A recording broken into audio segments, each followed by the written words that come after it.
और तरकारी आलादा না ওই ভগবান কে দিয়েছে তো নিয়েছে না যে নান আমি ওরকম দাদা যেটা খাবে না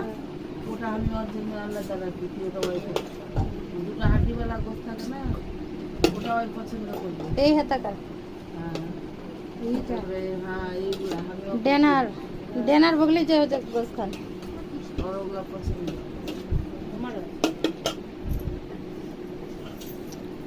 আমাকে তো খালি গোস পছন্দ নি দিদি ওখানে বসে রাকেশ